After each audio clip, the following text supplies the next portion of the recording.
मैं सनक सनातन प्रभु से चर्चा कर रहा था कि हम लोगों के पास भारत में आध्यात्मिक ज्ञान का कितना बड़ा भंडार है। स्पेशली जब हम इन श्लोकों की चर्चा करेंगे जो आज से लेकर के अभी होने वाली हैं, आप महसूस करेंगे कि कितना गंभीर है आध्यात्मिक विज्ञान। बहुत गंभीर, मतलब जितना हम सोच रहे हैं ना उससे कहीं अधिक गंभीर। तो महाप्रभु की कृपा से सब कुछ बहुत आसान कर दिया गया है। हरे कृष्ण मंत्र जपो, प्रसाद खाओ, कीर्तन करो, नाचो। अन्यथा मैं पहले से मान के चल रहा हूं कि ये श्लोक आज समझने में कठिनाई हो सकती है, क्योंकि अत्यंत सूक्ष्म श्लोक है। तो डरा नहीं रहा हूं, लेकिन आप कहें कि कठिन लग रहा है तो पहले से आश्चर्य मत कीजिए, कठिन है। कल के श्लोक में हमने चर्चा किया था कि जो ऊंचे लोग, जो लोग सत्वगुणी होते हैं वे ब्रह्मलोक पर्यंत जाते हैं, जो रजोगुणी होते हैं वह इंसानों का जन्म लेते हैं, और जो तमोगुणी होते हैं वह पशु पक्षी या फिर नीचे के लोक में जाते हैं। नीचे लोक से मतलब है कि वो पेड़ तक भी बन सकते हैं।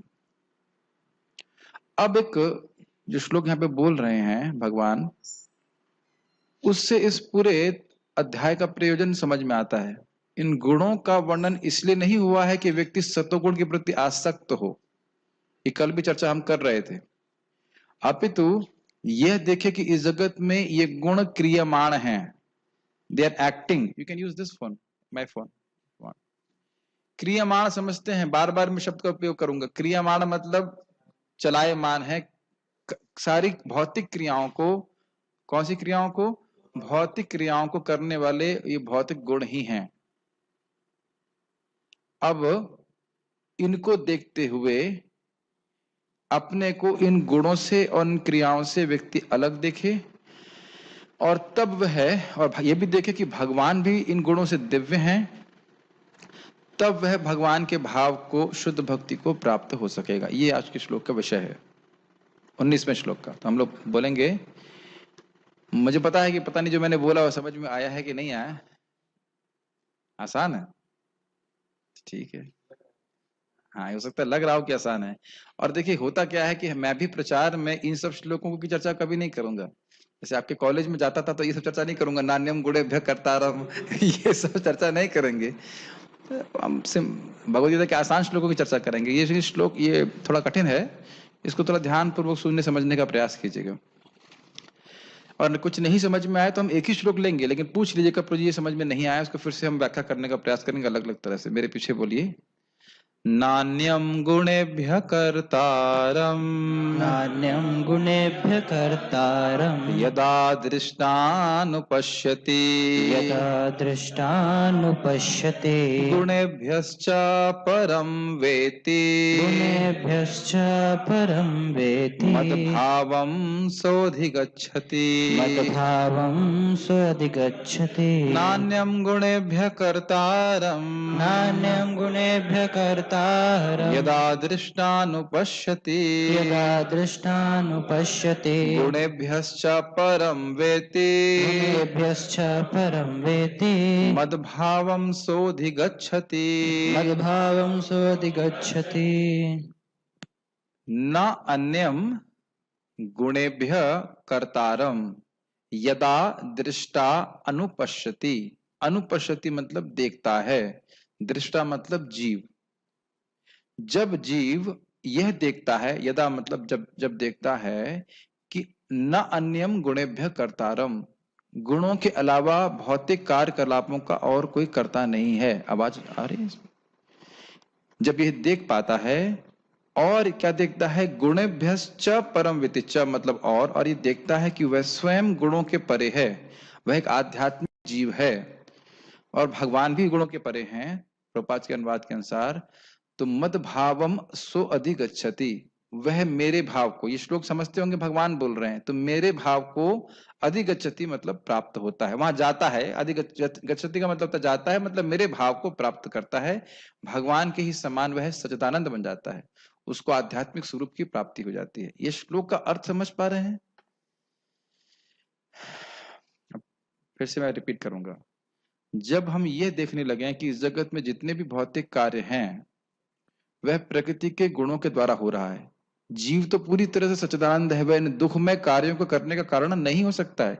युद्ध हो रहे हैं, अच्छा युद्ध हो रहा है, ये रजगुण से हो रहा के कारण हो रहा है, ये दिखता है आप लोगों को? कितने लोग को वाकई दिखता है? आप देख पा रहे हैं ना इस बात को? जैसे मान लीजिए कोई युद्ध हो रहा है, हम या फिर हम किसी से झगड़ा कर रहे हैं, ये रजोगुण के कारण हो रहा है। अब इससे पहले मैं नाम नहीं लूंगा, लेकिन आप लोग को पता है घटना क्या हुई थी 2-3 दिन पहले, कल ही हुई थी ना, परसों हुई थी, कि हमारे डिवोटी किचन में हमारे वर्कर गए। अब गए तो गए, चलो कोई बात नहीं।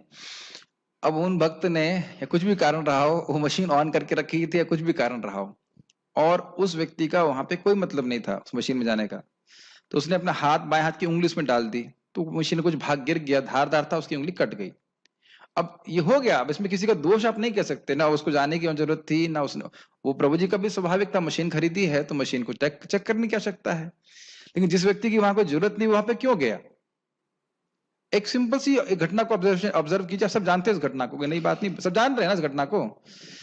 अब उसकी उंगली तो कट गई, और दूसरा भक्त, आप जानते हो किसकी बात कर रहा हूं मैं, वो चीखने लगा, चिल्लाने लगा, झगड़ा करने लगा, मारपीट करने लगा। अब ये कौन से गुण की वजह से हो रहा है? हाँ, क्यों? एग्जैक्टली प्रश्न बनेगा क्यों। और बाहर का व्यक्ति, सामान्य व्यक्ति सोचेगा ये उसके कंट्रोल में है और जानबूझ के गुस्सा कर रहा है। लेकिन अगर हम भगवत गीता को समझते हैं तो क्या समझेंगे, ये व्यक्ति इस समय रजोगुण से प्रभावित होकर ऐसा कार्य कर रहा है। न तुम अथॉरिटी हो, और अथॉरिटी हो भी, अब तो उंगली कट गई, अब तो उसका इलाज करना है, तुम्हारे चीखने से उंगली जुड़ तो नहीं जाएगी। समझ पा रहे हैं?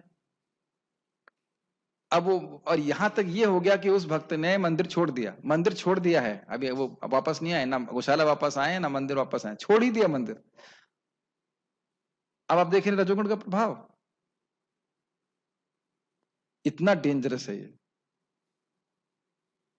ये गुण बहुत डेंजरस है। आपको कहोगे बस हम क्या करेंगे समझ करके, बहुत डेंजरस है ये। मंदिर ही छोड़ दिया उसने, छोटी सी बात, ना तो उसकी उंगली कटी, ना वो डिवोटी किचन इंचार्ज है, कुछ भी नहीं है, कुछ भी नहीं है, लेकिन हल्ला कर रहा, हल्ला करते करते मंदिर ही छोड़ दिया उसने। हम ऐसा कितनी बार होते हुए देख रहे हैं, तो देख नहीं पा रहा है व्यक्ति। और हम अगर थोड़ी सी बुद्धि है, गीता पढ़ते हैं, तो हम देखते हैं कि ये गुणों में, गुण की वजह से हो रहा है। आप देखेंगे अपने जीवन में कोई व्यक्ति, ये होगा ही, एकदम से अपमान करना चालू कर देगा। ये सब बातें अभी आगे आने वाली हैं, तो देखना चाहिए कि मेरा कर्म के अनुसार है, गुणों के अनुसार हो रहा है सारा कुछ। धीरे धीरे ये विजन डेवलप होता है, ये देख लीजिएगा इस बात को। ये अपने हृदय में कभी गुस्सा आता हुआ दिखे, ये सब आने वाली हैं बातें, तो क्या समझेंगे इससे, ये रजोगुण तमोगुण की वजह से हो रहा है। बहुत कामना आ रही कि ये करना है, ये प्राप्त करना है, ये मुझे चाहिए, मुझे इस जगत में यश मिलना चाहिए। क्या हो रहा है? ये रजोगुण की वजह से। ये सबके चित्त में होता है, आप ऐसा मत सोचिए। प्रभुपाद बोले ना, कोई स्त्री को देख रहे हैं और आपको कोई पिंचिंग सेंसेशन हो रहा है, पिंचिंग मतलब समझना, कुछ कुछ कुछ हो रहा है, जैसे कहते हैं, मतलब काम जागृत हो रहा है, तो समझना चाहिए कि रजोगुण के प्रभाव में ये सब देखना। और ये सब देखना है, ये सब गुणों से मुक्त होने के लिए आवश्यक है कि ये सारी क्रियाएं गुणों के द्वारा हो रही, इसका मुझसे कोई संबंध नहीं है, मुझे इसमें लिप्त नहीं होना, इसके अनुसार कार्य नहीं करना है। यही मतलब है दृष्टानुपश्यति, अपने को गुणों से देख अलग नहीं। गुणों के द्वारा शरीर प्राप्त है, गुणों के द्वारा इंद्रियां प्राप्त हैं, ये गुणों के द्वारा प्रेरित होकर अपने हिसाब से काम करेंगी, मैं इससे अलग हूं। मुझे पता है ये श्लोक समझने में कठिन होगा, ऐसे लग रहा है समझ में आ रहा है, लेकिन बहुत कठिन होता है, देखना समझना बहुत कठिन हो रहा है। कुछ कुछ समझ पा रहे हैं, श्लोक समझ पा रहे हैं ना? और यदि मैं अपने चित्त में भी देख रहा हूं कि हाँ भाई मैं रजोगुण से प्रभावित हूं, तो मुझे उसको मैनेज करना है, उस रजोगुण को भगवान की सेवा में लगा देना है कुछ प्रैक्टिकल क्रियाओं के द्वारा, नहीं तो वो भी हमारी दुर्गति के कारण बनेगा। ऐसे हम बैठे नहीं रह सकते। Does it make sense? ठीक है, तो ऐसा व्यक्ति, हाँ दूसरी बात ये कि अब पहला तो वह देखेगा, अगर इस प्रकार से वो देखेगा तो व्यक्ति सोचेगा कैसे मैं इन गुणों से मुक्त हूं, मैं इन गुणों में द्वारा शरीर और इंद्रिय से फंसा हूं, कैसे मैं इनसे मुक्त हूं। जैसे मान लीजिए, आप जानते ही हो कि जो विभिन्न गुण हैं उनको लोहे की रस्सी, चांदी की रस्सी और सोने की रस्सी से उपमा दी जाती है, तो तीनों ही बंधन है, ये देखना चाहिए। सतगुण भी बंधन, मुझे से मुक्त होना है, यह व्यक्ति को देखना चाहिए। सतगुण लाभकारी है हमारे लिए, लेकिन यह भी बंधन है। मेरे जीवन का लक्ष्य सतगुण होना नहीं है, सतगुणी होना नहीं है। Make sense? निर्गुण होकर के भगवान की भक्ति, शुद्ध भक्ति प्राप्त करना ही जीवन का लक्ष्य है, ये क्लियर होना चाहिए। Does it make sense? I am not this body, भले ही मैं शरीर के धर्म से प्रभावित हो रहा हूं, लेकिन मैं शरीर नहीं हूं। समझ रहे हैं? कभी भगवान ना करे कभी हो, लेकिन शरीर से कभी खून निकले तो देखने का प्रयास करना चाहिए कि खून मेरे शरीर से निकल रहा है, ये मुझसे नहीं निकल रहा है। आप कहेंगे ये कैसी मेडिटेशन है, क्या हाथ काटे क्या? नहीं, हाथ काटने की जरूरत नहीं है, लेकिन मेरे भी हल्का सा पाँव में कट गया था ऐसा करके, तो पाँव में कटा है, खून निकल रहा है, लेकिन मैं इससे भिन्न हूं। दर्द होगा लेकिन मिजरेबल नहीं होंगे। यानी आओ, ये सब चीजें पता नहीं कितना करना उचित है, लेकिन ये सब थोड़ी डरावनी बातें लगती हैं, लेकिन इस प्रकार से होता है। ठीक है, ओके। कह रहे हैं कि आवाज नहीं आ रही है। आप आ रही है, उन्होंने ज्वाइन नहीं किया होगा। आवाज आ रही है रुद्र प्रभु, आवाज आ रही है ना? ठीक, अच्छा ठीक है। कहाँ थे हम लोग? प्रभुपाद जी का अनुवाद पढ़ते हैं। जब कोई ये अच्छी तरह जान लेता है कि समस्त कार्यों में प्रकृति के तीनों गुणों के अतिरिक्त अन्य कोई कर्ता नहीं है, और जब वह परमेश्वर को जान लेता है जो इन तीनों गुणों से परे हैं, तो वह मेरे दिव्य स्वभाव को प्राप्त होता है। गीता भूषण टीका। गुणों के विभाग के अनुसार जीव को इस भौतिक जगत में जो जो जन्म प्राप्त होते हैं, उनको कहने के बाद भगवान अब स्वयं को गुणों से भिन्न देखने के द्वारा गुणों से मुक्त होने के विषय में 2 श्लोकों में कह रहे हैं। क्या ये आपको लिंक समझ में आया? पिछले श्लोक में कहा था कि विभिन्न गुणों के अनुसार जीव अलग अलग योनियों को प्राप्त हो रहा है। अब बता रहे हैं कि जो बुद्धिमान जीव सत्संग के द्वारा ये समझ लेता है कि वह शरीर नहीं है, वह आत्मा है, तब वह सोचता है कि मैं किस प्रकार से इन गुणों से मुक्त हूं, मैं किसी भी जगत में किसी भी योनि में जन्म क्यों पाऊं। Does it make sense? मैं दोबारा जन्म क्यों लूं? एटलीस्ट प्रयास ऐसे करो कि दोबारा जन्म ना लेना पड़े, ना देवता की योनि में और ना ऑब्वियसली ना पशु की योनि में।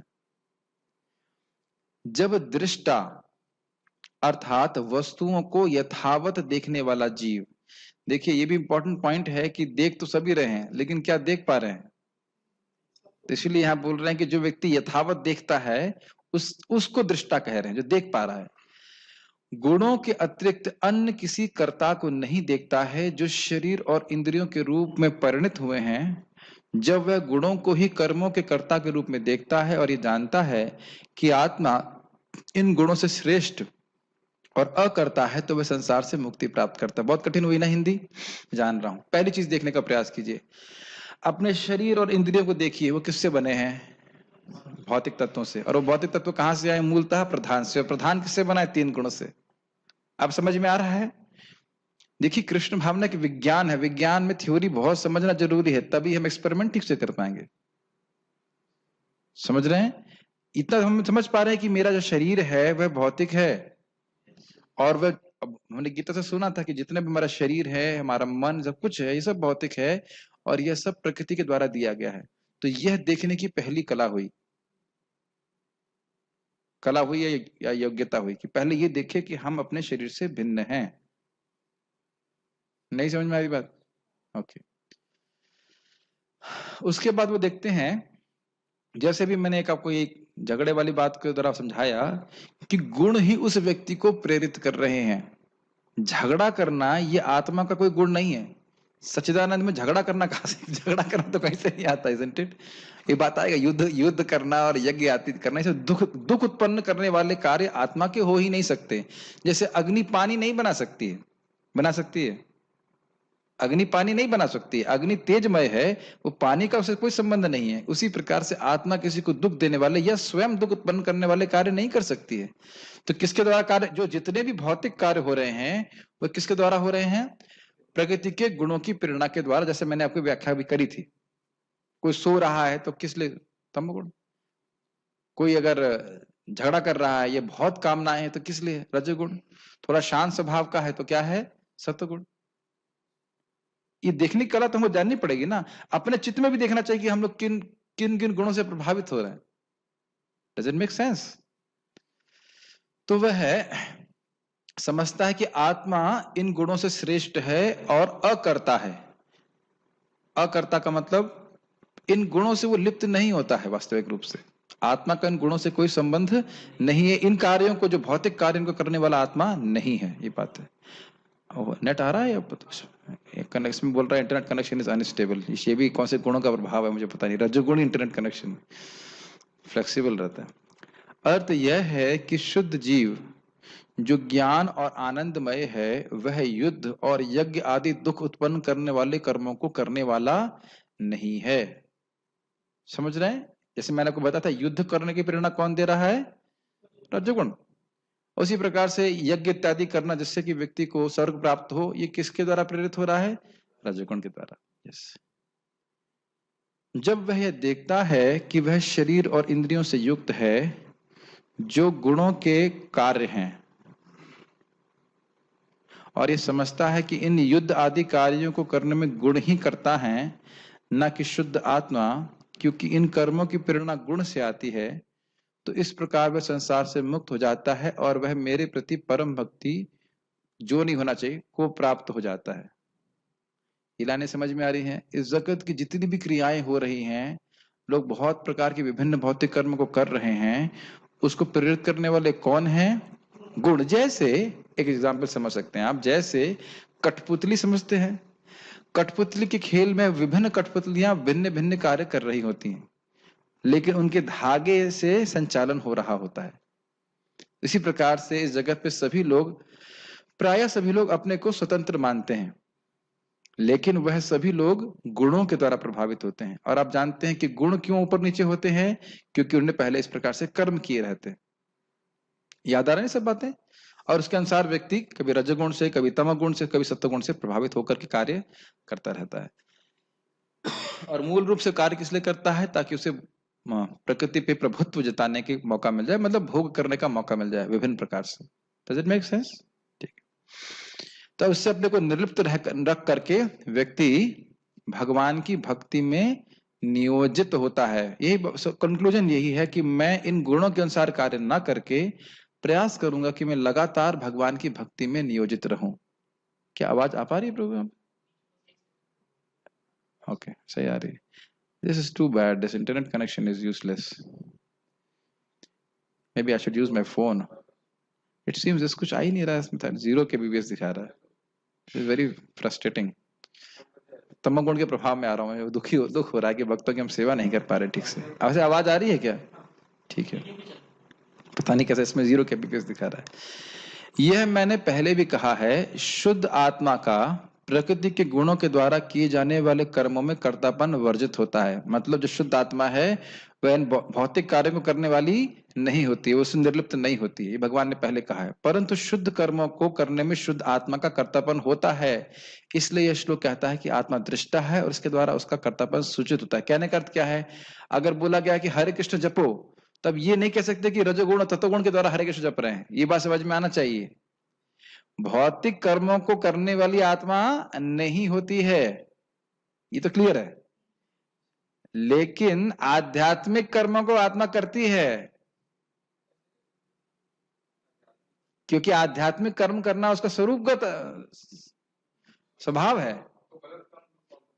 गलत काम कौन करता है? प्रकृति के गुणों के द्वारा वो प्रेरित होता है। उसके पूर्व कर्म के अनुसार प्रकृति के गुणों और काल और कर्म के अनुसार भगवान एक्टिवेट करते हैं विशेष प्रकार के गुणों को।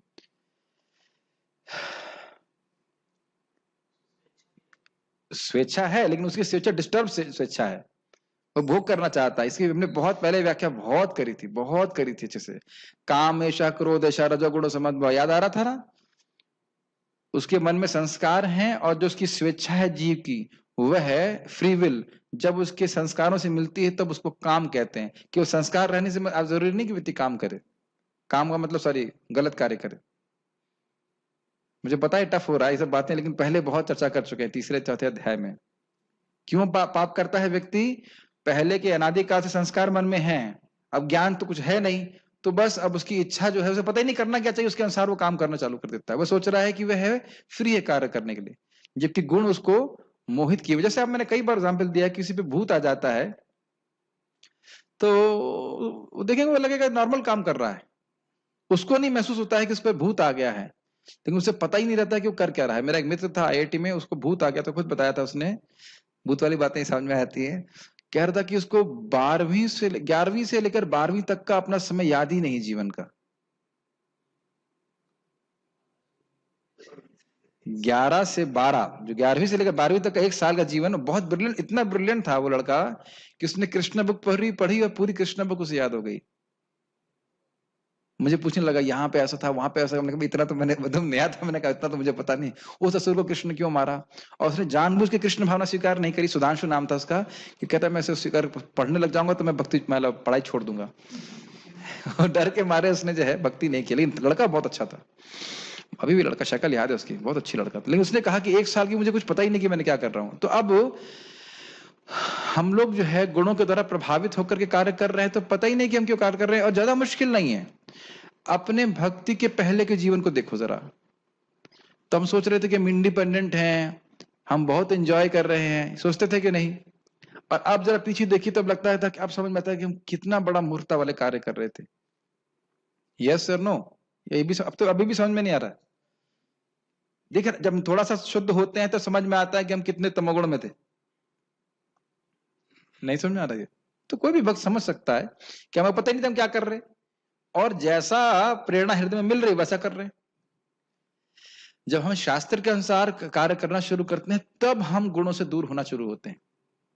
तो यहां बात हो रही है कि जो आत्मा है, जो वह भक्ति के कार्य को करने वाली है, लेकिन भोग के कार्य को करने वाली नहीं होती है। उसको तो करने वाली नहीं होती है, मतलब वो तो गुण ही उसको प्रेरित कराते रहते। अब समझ में नहीं आ रहा तो मैं क्या बोलूं। मैंने कहा था कि श्लोक थोड़ा सा कठिन है समझने में, थोड़ा थोड़ा तो आ ही रहा होगा समझ में तात्पर्य। समुचित देखिए, अगर मैं यहाँ पे थ्योरी ऑफ अनसर्टेनिटी पढ़ाने लग जाऊं तो स्वाभाविक ही कष्ट होगा।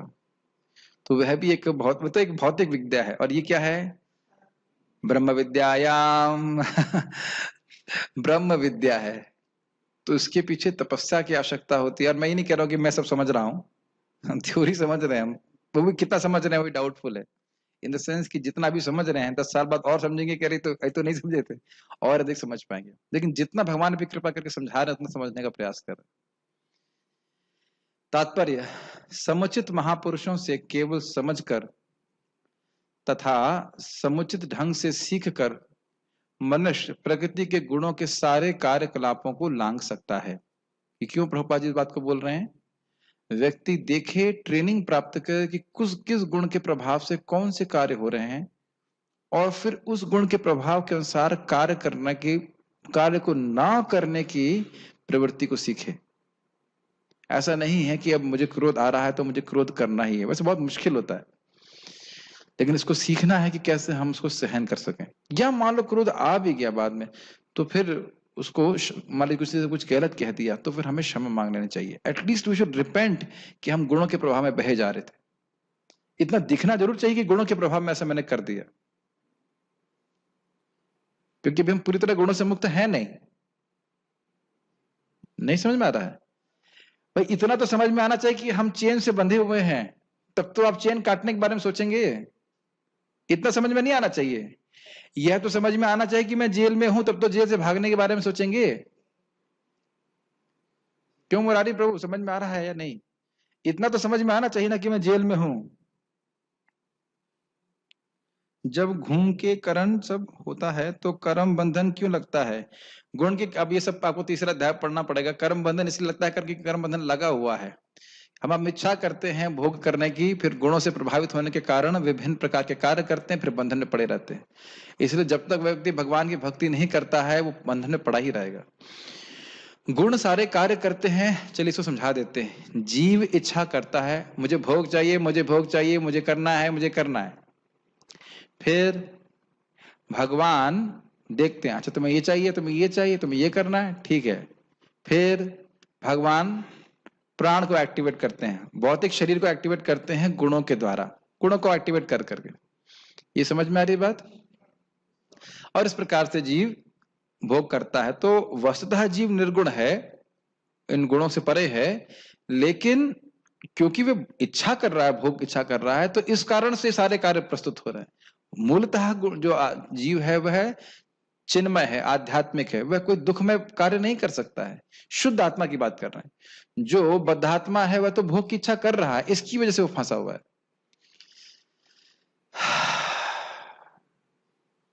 ठीक है, पार कर लेते हैं किसी तरह से मुझे लग रहा है इस लोग बड़ा कठिन है।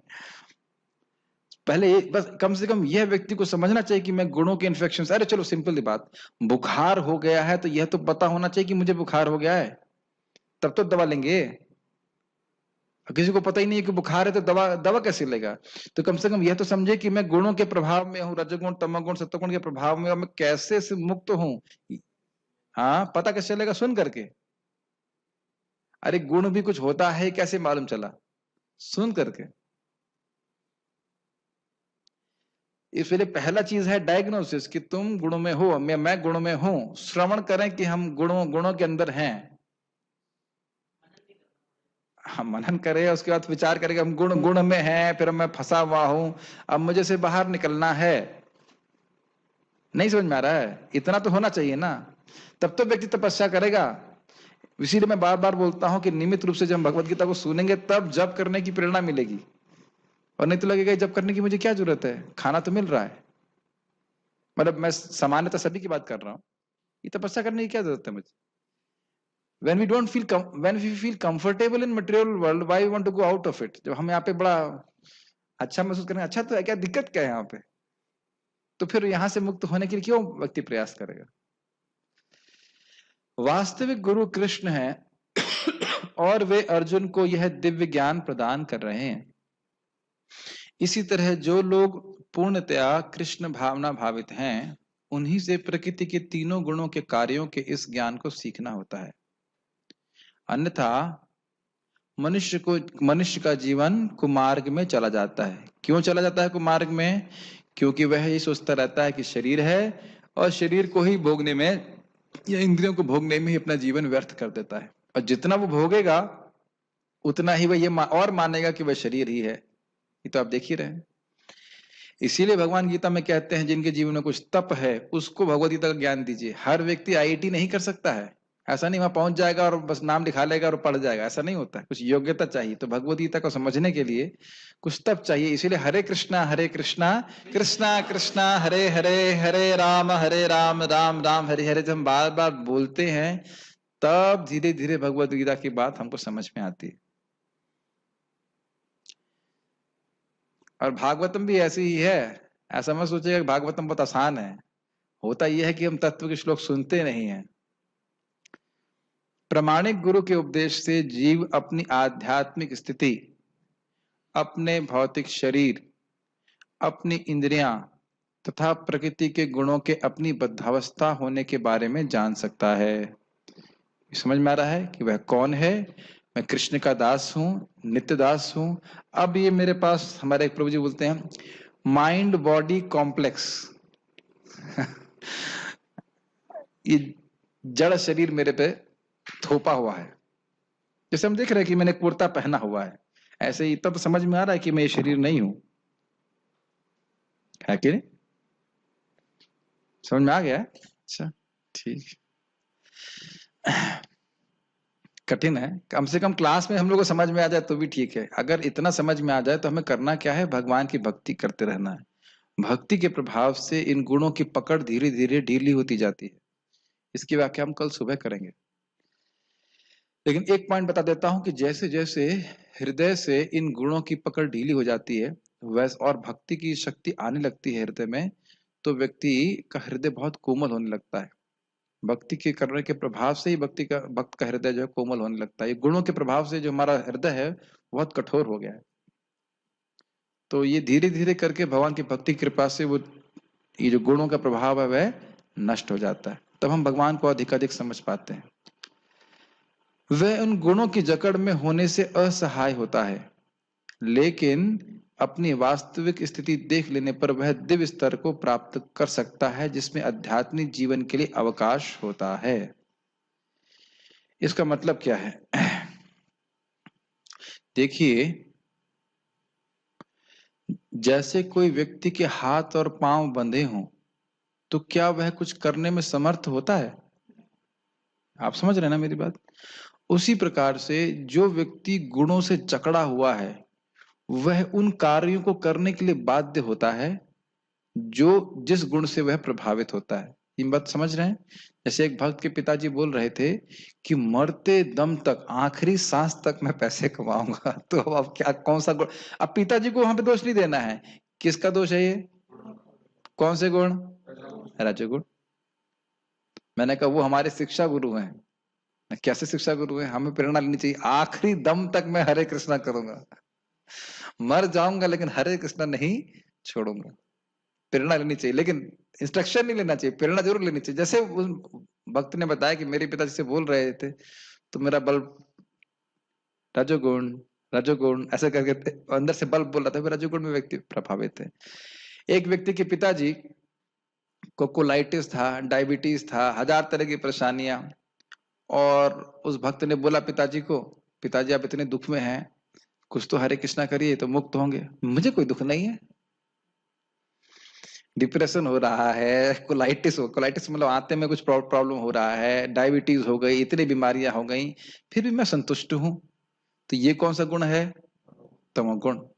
इतना दुखी होने के बाद भी व्यक्ति समझ नहीं रहा कि वह दुख में है, और इससे कोई घृणा नहीं होती। हम खाली यही देख रहे हैं कि ये जीव अब गुणों के प्रभाव में बंधा हुआ है, असहाय, वो कुछ कर नहीं सकता। Does it make sense? इससे एक बहुत अच्छी चीज है हमको मेरे को एटलीस्ट हेल्प होती है कि लोगों में दोष देखने की प्रवृत्ति हम कम हो जाती है। हम ये देखते हैं कि व्यक्ति असहाय, he is helpless to behave in a way he is behaving. समझ पा रहे हैं इस बात को? ऐसा आपके संग बहुत होगा, कोई व्यक्ति अपमान करेगा और हम लोग कहेंगे तो व्यक्ति बहुत खराब है लेकिन ऐसा है नहीं, he is just helpless to behave in the way he is behaving. वो असहाय है, वो गुणों के द्वारा बंधा है, इसलिए वैसे ही कार्य करेगा जैसे वो कार्य कर रहा है। क्या ये सब बातें समझ में आ रही हैं? आपको समझ में आ रहा है किसकी बात कर रहा हूं मैं? तो आप जैसे आप देख सकते हैं वहां प्रोजेक्ट में व्यक्ति बड़े परेशान थे, कोई परेशानी नहीं थी उनको, बस रजगुणों को प्रेरित कर रहा था, ये व्यक्ति मेरा दुश्मन है, ये व्यक्ति ऐसा कर रहा है, वो व्यक्ति ऐसा कर रहा है। कारण क्या है? रजगुण। आप कुछ नहीं कर सकते उसमें। हाँ, अगर वह आध्यात्मिक ज्ञान लेने के लिए स्वीकार करे तब प्रोसीजर बताया जा सकता है कि हाँ भाई किस प्रकार से व्यक्ति प्रगति करे। जैसे आप देखो मृगारी तमोगुण में था, जो हिरणों को मारता था, लेकिन जब नारद जी की बात सुनी तो उनकी वह आज्ञा पालन करने के लिए तैयार हुआ। लक्का हीरा जो हरिदास ठाकुर जी को गिराने के लिए आई थी, कितना बड़ा, कितने घोर अंधकार में थी, लेकिन जब उसको उसको पश्चाताप हुआ तो लक्का हरिदास ठाकुर जी की बात सुन करके वहां से वो ठीक होने के लिए अग्री कर गई, है कि नहीं? और कौन सा एग्जाम्पल है? वाल्मीकि जी घोर तमोगुण में थे पहले, लेकिन नारद जी से मिले तो उनकी आज्ञा मान करके फिर वह शुद्ध भक्त बन गए। तो व्यक्ति चाहे तमोगुण में हो, चाहे रजोगुण में हो, चाहे सतोगुण में, कहीं पे भी हो, वह शुद्ध भक्त का आश्रय लेकर के शुद्ध हो सकता है, लेकिन उसे आज्ञा तो माननी पड़ेगी। Does it make sense?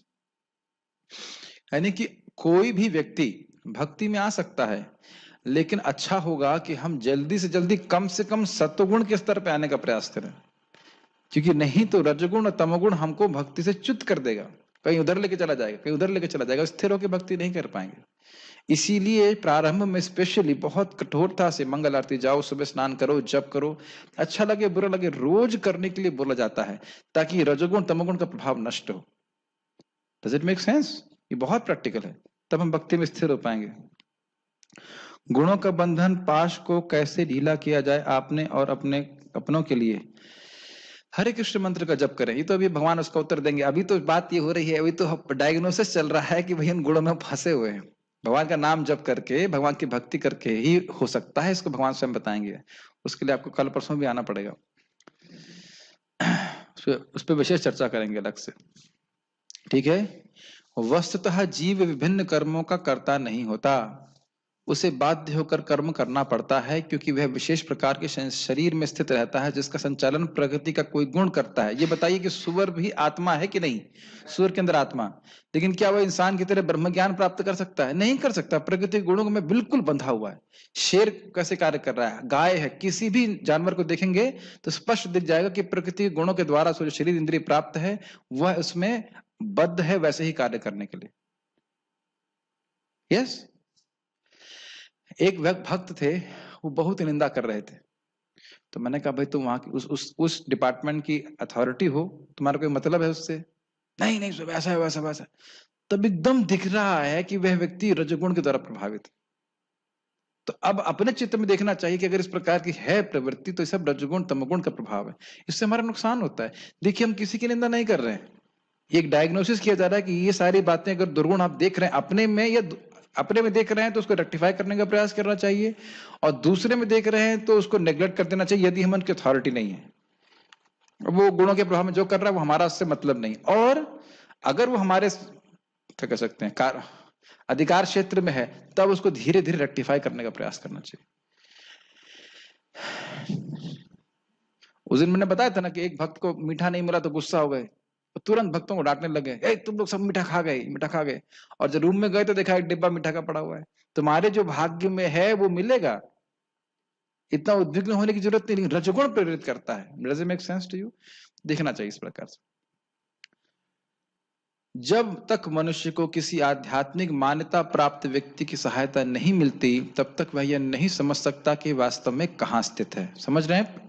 गुरु के माध्यम से सीखना चाहिए। गुरु हर व्यक्ति के गुणों के मुख्य किस गुण से वो प्रभावित है उसके अनुसार वह है उसको मैनेजमेंट करना सिखाते हैं, कैसे वहां से वो स्थान से गुणों के ऊपर निकल सके। पहले पढ़ लेता हूँ फिर प्रश्न कर लूंगा, एक साथ लूंगा। अरे भाई एक साथ प्रश्न लूंगा, रुक जाओ। प्रामाणिक गुरु की संगति से वह अपनी वास्तविक स्थिति समझ सकता है और उसे समझ लेने पर वह पूर्ण कृष्ण भावनामृत में स्थिर हो सकता है। एक सिंपल सोचिए, आप लोग रोज जप करते हैं, कभी नींद आती कि नहीं? डेली आती है, चलो कोई बात नहीं। कभी लगता है कि टहल के जप करें, है ना? और कभी लगता है आह क्या जप हुआ है। क्यों भाई, सभी का अनुभव है कि नहीं? कभी लगता है कि अब तो मैं शुद्ध भक्त, आप तो शुद्ध भक्त हैं। पहले आती थी तो आप समझ लेना चाहिए कि एक भक्त बोला प्रभु जी जैसे माला पकड़ता हूँ नींद आती है, माला से हाथ छोड़ देता हूँ नींद गायब हो जाती है। एक भक्त बोला प्रभु जी क्लास में बैठता हूँ नींद आती है, क्लास के बाहर जाता हूँ नींद गायब हो जाती है। क्या हो रहा है? तो ये तमोगुण, ये तमोगुण है। क्लास में बैठे हो नींद आना चालू हुई मतलब उसका चित्त जो है वो तमोगुण चित्त है। इसका मतलब नहीं क्लास में नहीं आए, ये क्लास में बैठा है, मन ही नहीं लग रहा क्लास में, इधर जा रहा उधर जा रहा, ऐसा कर रहा वैसा कर रहा, यहाँ करना ये करना वो करना, ऐसा ऐसा होता है। तो यह सब रजोगुण है। अच्छा आप एक और चीज देखो, कल सुबह जप में देखना, आप 4 बजे उठ के जप करना शुरू करें तो देखिए मन लगता है कि नहीं? रोज मन लगता है, बढ़िया चीज है। आज ही भक्त ने पूछा प्रभु जी 4 बजे जप करता हूँ, 6-7 माला बड़ी अच्छी लगती है, उसके बाद बड़ा दिक्कत होता है। तो मैंने बताया कि आप देखिए सूर्य उगते ही रजोगुण को प्रेरित कर देता है। तो आपको जैसे सूर्य उगेगा तुरंत आपको मन में आएगा ये करना है वो करना है, ऐसा करना है वैसा करना है। इसीलिए जो साधक लोग हैं वह सुबह उठ करके जब करते हैं। सबसे अच्छा समय 3 से 6 का समय, सूर्य उदित होने के पहले, और उसको में बढ़िया से मेडिटेशन आप कर सकते हैं, बहुत सुखी रहेंगे। ये एक्सपेरिमेंट कीजिएगा, सुबह जब कीजिए, फिर दोपहर में जब करने का प्रयास कीजिए, एक बार 11 बजे जब करने का प्रयास कीजिए। अब प्रभु जी कह रहे हैं कि मंगल आरती न करके जब कर सकते हैं, जब तक मंदिर नहीं खोला तब तक कुछ भी कीजिए, लेकिन जब मंदिर खुल जाएगा तो फिर आप मंगल आरती करके जब कीजिए, या फिर पहले उठ के जब कर सकते हैं, कोई दिक्कत नहीं। लेकिन अनुभव जरूर कीजिए कि सुबह का जो जप होता है 4 बजे का, वो कितना अच्छा होता है, बहुत सहज और बहुत सरल हो जाता है। सबका अनुभव है कि नहीं? आप देख रहे हैं ना अपने चित्त पे गुणों का प्रभाव। इसका हमारी भक्ति से बहुत संबंध है कि हम गुणों के प्रभाव के अनुसार भक्ति करें। अगर आप भाव के स्तर पे हैं तो कभी भी हरे कृष्णा करेंगे तो सुख मिलेगा, लेकिन सुबह का समय हरे कृष्णा जप करने के लिए बहुत अच्छा होता है, मेडिटेशन करने के लिए अच्छा होता है, तो उसको उपयोग करना चाहिए। उसमें अब उसमें सोते रह गए, उसमें सतोगुण के समय में तमोगुण में रहे तो फिर भक्ति में प्रगति नहीं कर सकते। अब कहा प्रभु जी कैसे उठेंगे, वो आप जानो। अगर सुबह उठ नहीं सकते, तमोगुण में रहना चाहते तो कोई मदद नहीं कर सकता। ध्यान दीजिए कि सारे पक्षी उड़ रहे हैं, लेकिन हर पक्षी को खुद ही उड़ना है।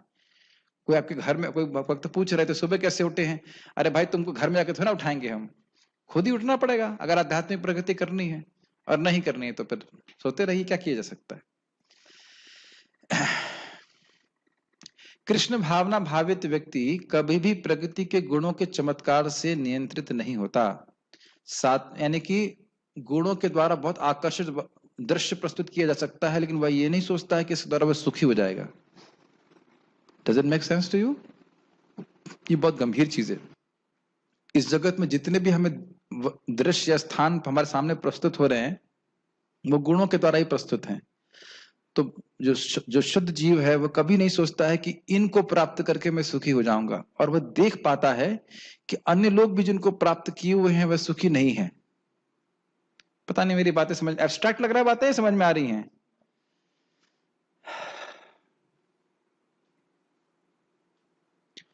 7वें अध्याय में बताया जा चुका है कि जो कृष्ण की शरण में जाता है वह प्रकृति के कार्यों से मुक्त हो जाता है। क्या है श्लोक? देवी एष गुणमयी मम माया दुरत्या मामे व ये प्रपद्यन्ते माया मेताम तरन्ते। तो स्पष्ट है कि जो त्रिगुणमयी माया है वह भगवान की शक्ति है, देवी शक्ति है। और जो व्यक्ति भगवान की शरण में जाता है, भगवान की शरण में ही जाकर व्यक्ति इस माया से मुक्त हो सकता है। उदाहरण आप जानते हैं, एक उदाहरण के लिए घटना बताना चाहता हूं। उदाहरण के रूप में सचिनंदन महाराज बता रहे थे, घटना को पता भी होगा कि वह जब भक्ति में नहीं थे, बचपन में वह अखबार बांटते थे। तो अखबार बांटने के लिए किसी के बंगले में गए और वहां पे एक बहुत भयानक कुत्ता था जो उन पे झपटा।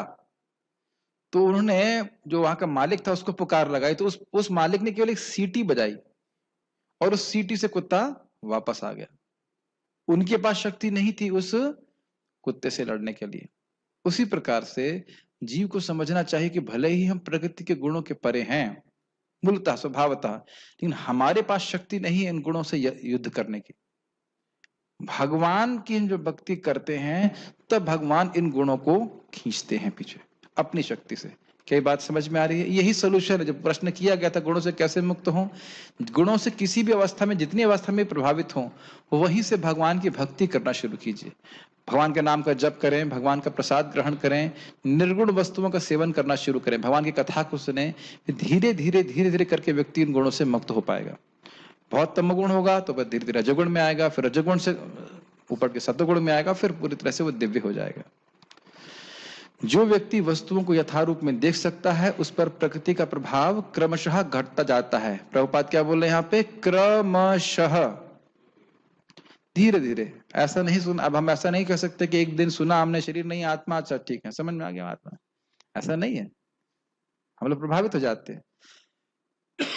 जो व्यक्ति गुणातीत है वह वाकई प्रभावित नहीं होता। अभी तो हम डिस्कशन कर रहे हैं, हम गुणों के बिल्कुल प्रभाव में है, ये समझना चाहिए और उसे घबराना चाहिए कि गुण कभी भी मुझे भक्ति से च्युत कर सकते हैं।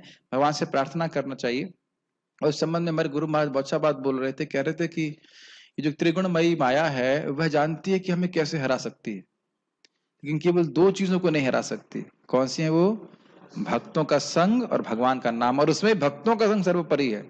भक्तों के संग में रहेंगे तो भगवान का नाम जप भी होगा, भक्ति भी होगी, श्रवण भी होगा। ठीक है? कोई अब प्रश्न अगर किसी का है तो मैं ले सकता हूँ। Any questions are there? Yes Prabhu, Akash Prabhu को दीजिए और भक्त लोग भी गए।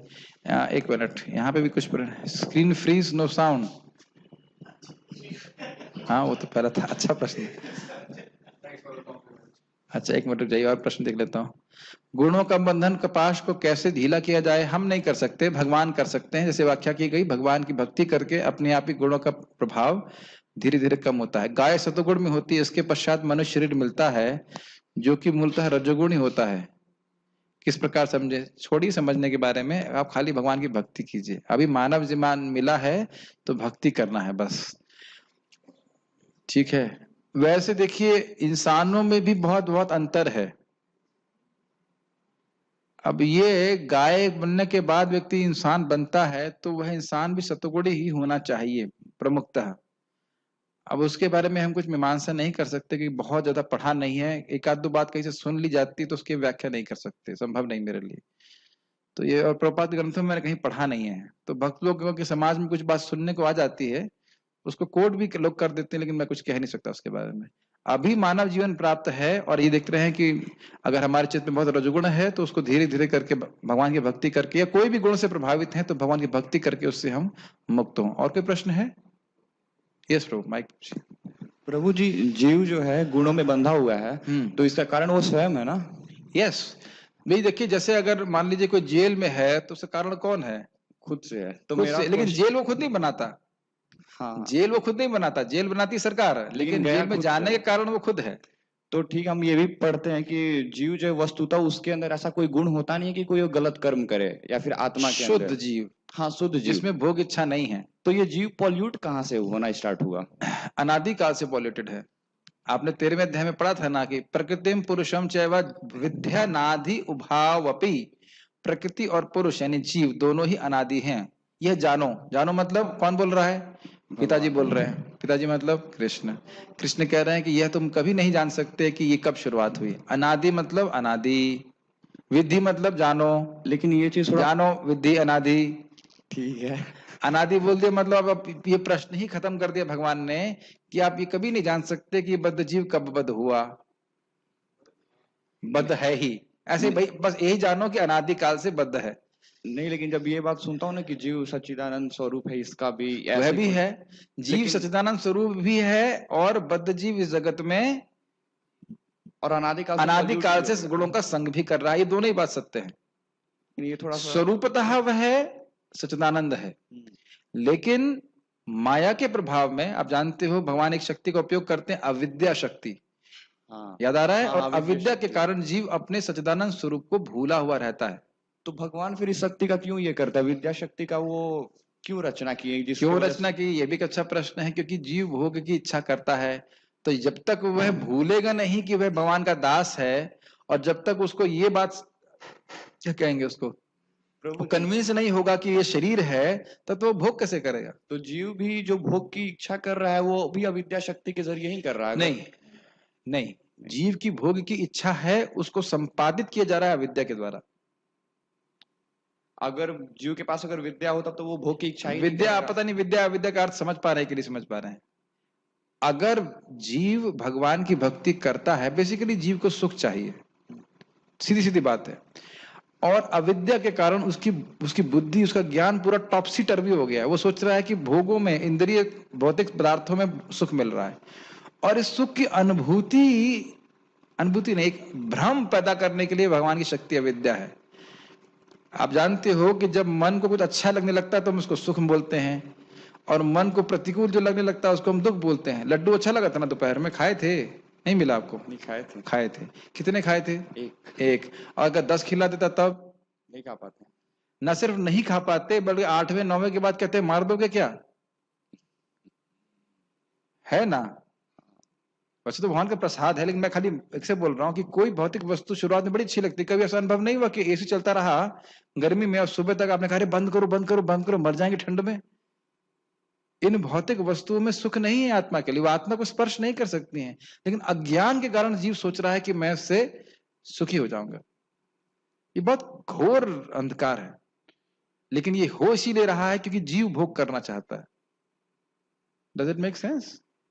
ये आप उस पर भगवान का आरोपण नहीं कर सकते, और अनादिकाल से भोग की इच्छा किया हुआ है। It is very deep rooted in our heart. ये जो बीमारी है प्रकृति पे भोग करने की, बहुत बहुत गहरी है। तो इसीलिए भक्ति करते करते करते अविद्या ही रूट से खत्म होना चालू हो जाती। पहले दिन से जब हमारे कृष्णा कर रहे तब से ही अविद्या पे हरि नाम कार्य कर रहा है, भक्ति कार्य कर रही है। तो आप देख रहे हैं कि बहुत सारी भोग की इच्छाएं गायब हो गई हृदय से। हुई कि नहीं हुई? एकदम मन में आती ही नहीं कि पिक्चर देखें ना, कुछ मन में आता ही नहीं है। तो इससे हम लोगों को, इस विज्ञान को समझते हुए व्यक्ति को बहुत दृढ़ता से हरि नाम करते रहना चाहिए, भक्ति करते रहना चाहिए कि ये जिस प्रकार से इतनी अविद्या कटी है, आगे भी ये जो रोग है ये भगवान की भक्ति से ही कटेगा। और अभी भी गीता सुनने में, अब ये तो नहीं कि आप दिन भर गीता सुन सकते हैं, मैं दिन भर गीता बोल सकता हूँ, लेकिन फिर भी गीता सुनने की स्पृहा है, अच्छा लगता है, इसका मतलब है कुछ भगवान की भक्ति बड़ी है। नहीं समझ में आ रही बात? So in this way we can हम देख पाएंगे कि भक्ति का विज्ञान किस प्रकार से कार्य कर रहा है। और भले ही हमको बहुत अच्छा टेस्ट ना लगता हो, लेकिन हम नियमित रूप से भक्ति करते रहेंगे ताकि क्रमशः हमारा जो वास्तविक स्वाद है वो वापस आ जाए। और जिस पर जब पूरी तरह अविद्या निवृत्त हो जाएगी तो आप पढ़ते रहिएगा, नारद जी के व्याख्यान पढ़िएगा, कहेंगे केवल मैं अज्ञान में ही अपने आप अपनी पहचान स्थूल और सूक्ष्म शरीर से कर रहा था। जैसे भगवान की प्रेम भक्ति प्राप्त हुई, मैं समझ गया कि अरे मैं तो केवल अज्ञान के कारण अपनी पहचान स्थूल और सूक्ष्म शरीर से कर रहा था। आप पढ़ लीजिएगा, नारद जी पढ़ा ही होगा आपने।